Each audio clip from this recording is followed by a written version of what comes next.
सिखाया था। और आप जानते हैं जब ये दो लोग उसे पकड़ने के लिए वहां जाते हैं और वो वहां पर बैठते हैं और यीशु प्रचार कर रहा था, यदि कोई प्यासा है, वहां पढ़ सकते हो, पर्व के दिन यीशु खड़ा हुआ और कहा यदि कोई प्यासा है तो मेरे पास आए। उसके नीचे लिखा है उसने यह वचन उस आत्मा के विषय में कहा जो लोगों को मिलने वाला था, क्योंकि अब तक यीशु महिमा में नहीं गया था। अब सुनिए, जो ये कह रहा था, पवित्र आत्मा का प्रचार कर रहा था, आप सोचो उस समय यीशु के अंदर से क्या बहता होगा वो। और जानते हैं जब वो प्रचार कर रहा था और वो लोग भी वहां बैठे हुए थे, वो क्यों आए थे? अरेस्ट करने। लेकिन जानते हो, यूनिक वर्ड है यार, जबरदस्त। वो लोग ऐसे ही चले आए और फरीसी उनसे पूछते हैं किधर है वो, तुम उसे पकड़ के नहीं लाए? जानते हो ये दो लोग क्या कहते हैं? कोई इस तरह बात नहीं करता। अगर एक व्यक्ति पवित्र आत्मा से भरा हुआ है, उसके विरोधी भी यीशु मसीह में आएंगे। Do you believe this? हम लोगों के अंदर वही ह्यूमन नेचर है, लोगों को पकड़ पकड़ के समझाना, प्रेयर करो, वचन पढ़ो, प्रेयर करो, वचन पढ़ो, ये करो, वो करो। आप थक नहीं गए जिंदगी से? क्या आप ये नहीं चाहते हैं कि ब्रदर खत्म स्ट्रगल, आज के बाद मैं बैठूंगा, मैं खुदा बाप से कहूंगा प्रभु मुझे बर अपनी आत्मा से। मैं आपको सच कहता हूं, जब यीशु मसीह क्रूस उठा रहा था, आपको पता है एक आदमी क्रूस के बाजू में एक आदमी ने क्रूस के बाजू में उद्धार पाया, एक जो दाहिनी ओर था। कितनी बड़ी बात है, मरते मरते भी दो लोगों का उद्धार करते गया। मैं सोच रहा था प्रभु उन्होंने क्या देखा यार आपके अंदर ऐसा। एक बोलता है मैं निश्चय जानता हूं ये परमेश्वर का बेटा है, दूसरा कहता है ये तू में जब भी आए मेरी सुद्धि लेना। क्या आप ये बिलीव कर सकते हो? मरते समय वो कोई प्रचार नहीं कर पा रहा था, फिर भी सैल्वेशन बह रहा था, उसमें से उद्धार बह रहा था। अगर आप अपने परिवार के लिए एक ब्लेसिंग बनना चाहते हो, जैसे नोहा अपने 8 परिवार के लोगों के लिए एक आशीष बना था, तो सबसे पहले बात जानो, आप जानते हैं कई बार हमारा परिवार हमारे पास प्रभु के पास क्यों नहीं आता? हाथ उठाइए, बोलो मेरी वजह से, मेरी वजह से नहीं आता।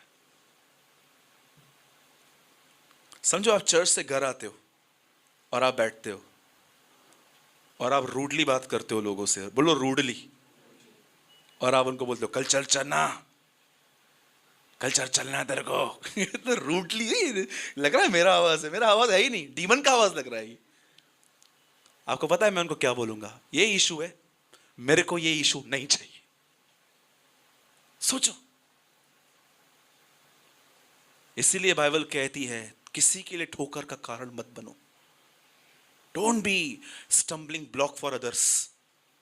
याद रखिए, एक बुद्धिमान व्यक्ति जिसको संसार की बुद्धि पड़ी है ना, वही आदमी इस तरह की जिंदगी जिएगा अपने मेथड्स के हिसाब से। यीशु ने अपने चेलों से कहा जब तक स्वर्ग से सामर्थ न पाओ यरूशलेम में रुके रहना। क्यों उसने कहा ऐसा? कि सेवकाई करने से पहले तुम्हें पवित्र आत्मा से भरना बहुत जरूरी है। अब पवित्र आत्मा से कैसे भरा जाता है आपको पता है? करेंगे आप ये काम? स्टार्टिंग में तकलीफ होगी, बाद में एंजॉय करेंगे आप। जानते हो पहले क्या करो? बोलो मेरे पीछे, पवित्र आत्मा से भरने का एक ही नियम है। बोलो एक ही नियम है। अब जोर से बोलो इसको, बोलो पवित्र आत्मा से भरने का एक ही नियम है। लोगों से कम, खुदा से ज्यादा बात करो। बस एक ही तरीका है। यीशु ने कहा खुदा तुम्हें मांगने पर, उपवास रखने पर नहीं बोला उसने, ये बात में आता है। ये वो है जो बहुत भूखे और प्यासे रहते हैं, बेचारे खाना पीना छोड़ के बैठ जाते हैं। पर यीशु ने पहली बात कही, जब तुम बुरे होकर अपने बच्चों को अच्छी वस्तुएं देना जानते हो तो स्वर्गीय पिता मांगने पर तुम्हें क्यों न देगा। जब एक आदमी के अंदर 6000 दुष्ट आत्माएं रह सकती हैं, तो सोचो एक आदमी के अंदर पवित्र आत्मा की मात्रा किसमें कितनी रह सकती है? कभी सोचा आपने? मैं आपको एक बात बताता हूं, मुझे पता है आप शायद आप एक्सेप्ट न करो। आप में से कितने लोग ये बात जानते हैं, ये मैंने सीखी थी, कि सोने के रास्ते हैं स्वर्ग में। जानते हैं इस बात को आप? पर जानते हो वो सोने के रास्ते इसलिए नहीं है कि खुदा दिखाए कि मैं कितना अमीर हूं। आपको पता है परमेश्वर के लिए सोना और सीमेंट एक ही हिसाब से है। कितनों की बात जानते हैं? खुदा के लिए सोना और सीमेंट एक ही है। पर आपको पता है परमेश्वर के पास, बाइबल कहती है सोना मेरा है, चांदी मेरी है, सब प्रभु का है। लेकिन जानते हो परमेश्वर अपनी रिचनेस कैसे दिखाता है? आपको पता है प्रभु के पास सोना भी है, चांदी भी है, पर सोने और चांदी के द्वारा वो अपनी रिचनेस नहीं दिखाता है। पौलुस कहता है वह दया का धनी है। परमेश्वर ने अपनी अमीरी, परमेश्वर ने अपनी दया, परमेश्वर ने अपनी रिचनेस इंसान को माफ करके दिखाई है। Do you no? परमेश्वर दया का धनी है, बाइबल कहती है। इसका मतलब क्या है? वो माफ करके इंसान को दिखाता है, देख मैं कितना रिच हूं, हमेशा तुझे माफ करता हूं। कल से एक वचन मेरे अंदर गूंज रहा था। कई बार मुझको ख्याल आता है ऐसा कि तू क्यों इतना हार्ड प्रीच करता है, कभी तो इनकरेज कर, लोगों को गाड़ी बंगला भी मिलेगा, क्या हमेशा बोलता रहता है पाप न कर, पाप न कर। कल एक भाई मिला मुझे, एक वर्ड खुला हमारे सामने। आप में से कितने लोगों ने ये वचन पढ़ा? मैंने भाइयों से शेयर किया था ये। कितने लोगों को ये वचन पता है? अगर जो भी ऐसा सोचते हैं कि हमेशा पाप पाप पाप पाप प्रचार करते रहते लोग, कभी नहीं बोलते हैं आईफोन 10 मिलेगा, ये मिलेगा, वो मिलेगा, पैसा मिलेगा, ये मिलेगा, कभी बोलते भी नहीं है ये लोग। सुनिए, मैं जानता हूं ये वचन आपके लिए बहुत नया होगा, पर जिनको भी ऐसा लगता है कि हम ज्यादातर मीटिंग्स जो हैं वो यीशु की तरह बनने के लिए लेते हैं, तो सुनिए इस वचन को, और उसके बाद मैं पर्टिकुलर अपने वर्ड में आऊंगा। विलाप गीत में एक वचन लिखा है, आप चाहे तो आप पढ़ सकना। वहां लिखा है, कोई राजा यह विश्वास नहीं करता कि यरूशलेम खंडर हो चुका है, और हे यरूशलेम तेरी ये हालत इसीलिए हुई है क्योंकि तेरे नबियों ने तुझ पे प्रकट नहीं किया कि तेरे गुनाह क्या है। Do you know this word?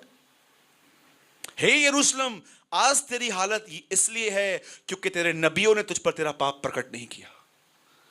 कई लोग कहते हैं ना, इजरायली लोग अविश्वास के कारण मर गए, कोई कहता है इसके लिए मर गए, कोई कहता है इसके लिए मर गए। पर विलाप गीत में यिर्मयाह कहता है इजराइल इसीलिए नाश हुआ क्योंकि उसके नबियों ने उसका पाप उस पर प्रकट नहीं किया। लेकिन जानते हो दानियल क्यों बच गया? वहां लिखा है, मुझ दानियल ने शास्त्रों के द्वारा समझ लिया कि हमारा छुटकारा निकट है। कितनी बड़ी बात है, दानियल यिर्मयाह की किताब पढ़ रहा था। यिर्मयाह नबी की किताब पढ़ रहा था वो। मेरे भाइयों और बहनों, याद रखना, जो प्रचार हम कर रहे हैं ये संदेश आज नहीं आया। बाइबल कहती है यह वर्णन जगत की उत्पत्ति से चलता आया है। प्रॉब्लम यह है कि हम लोग इन दिनों में ऐसे प्रीचर्स से जुड़े हुए हैं जो सिर्फ कार, बंगला, गाड़ी, अकाउंट में ऑटोमेटिकली पैसा आने का प्रचार करते हैं। बस सच्चा प्रचार जो होगा ना, वो आपको खुदा की तरफ फेरेगा, वो आपको परमेश्वर की तरफ ले जाएगा, वो आपको राइट ट्रैक पर लेकर आएगा। वैसे मेरे लिए झूठ बोलना, गुस्सा करना, घमंड करना, व्यभिचार करना पाप था। कल एक नया पाप मालूम पड़ा। अगर कोई गुनाह किसी में देख रहा हूं और नहीं बोलता हूं तो यह भी पाप है। अभी जानते हो, आप किसी में गलत देखते हो और आप नहीं बोलते हो, यह भी गुनाह है आपके लिए। हमें बोलना है। बोलो यीशु मसीह की। बोलो पाप प्रकट न हुआ इसलिए इजराइल नाश हो गया। Come back to topic. अगर आप अपने परिवार के लिए ब्लेसिंग बनना चाहते हो तो मैं आपको कहता हूं, जाओ कमरे में, खुदा से अनुग्रह मांगो, उससे कहो मुझे पवित्र आत्मा दे, और वो पवित्र आत्मा ही होगा जो आपके चरित्र को यीशु की तरह बनाएगा, और आपके लोग ब्लेस्ड होंगे, आशीषित होंगे। बहुत आसान तरीका दिया है प्रभु ने हमें। ठीक है, अब कितने लोग रेडी हैं वर्ड के लिए? बता रहे ना, जा बोले नहीं, लेकिन अभी थोड़ा हायर डिग्री आएंगे हम लोग।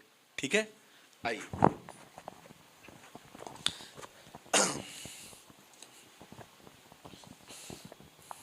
अपने बाजू वाले को बोलो, कार बंगले के लिए आए हो तो निराश होके जाओगे आज। बोलो बोलो, बाजू वाले को बोलो, बोलो कार बंगले गाड़ी के लिए इधर आए हो तो निराश होके जाओगे।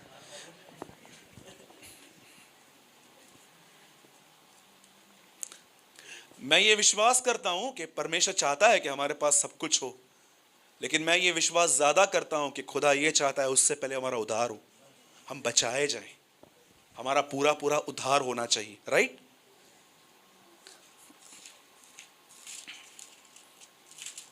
आइए, आज बहुत सुपर्ब वर्ड है। मैं विश्वास करता हूं आज प्रभु आपसे बात करेंगे और हम सब खोलेंगे पहला पतरस। जिनके पास भी बाइबल है हम सब ओपन करेंगे 1 पीटर चैप्टर 1, पहला पतरस।